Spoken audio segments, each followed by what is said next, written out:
Assalamualaikum warahmatullahi wabarakatuh.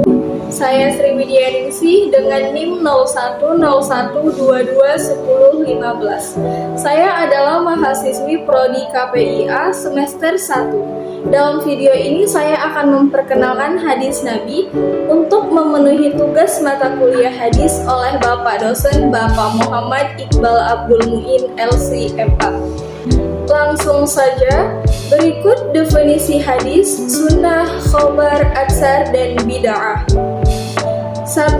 Hadis. Pengertian hadis secara etimologi berasal dari kata kerja hadatha, yahditsu, hadisan yang berarti komunikasi, cerita, atau percakapan. Secara terminologi menurut para ahli hadis yakni sebagai berikut. 1. Segala perkataan Nabi, perbuatan maupun hal ihwalnya.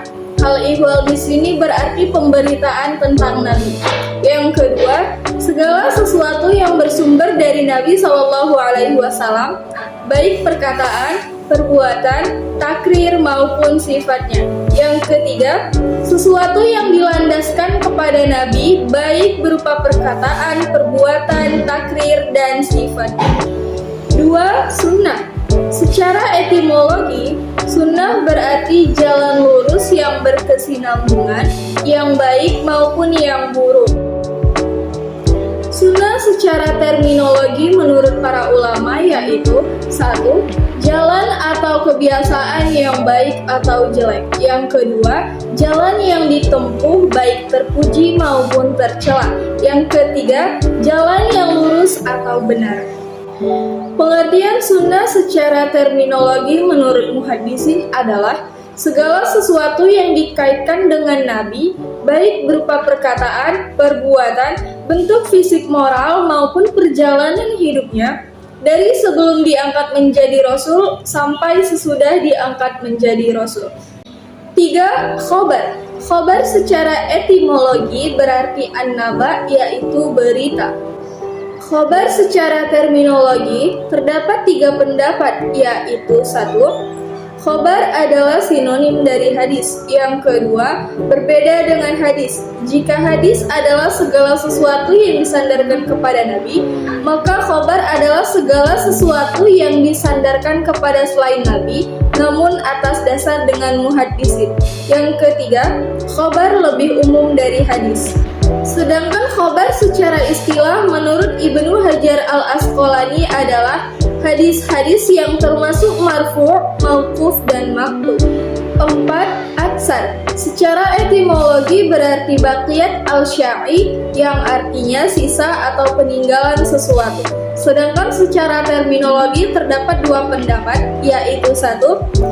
Atsar adalah sinonim dari hadis. Yang kedua, atsar berbeda dengan hadis, yaitu sesuatu yang disandarkan kepada sahabat dan tabi'in, baik berupa perkataan dan perbuatan.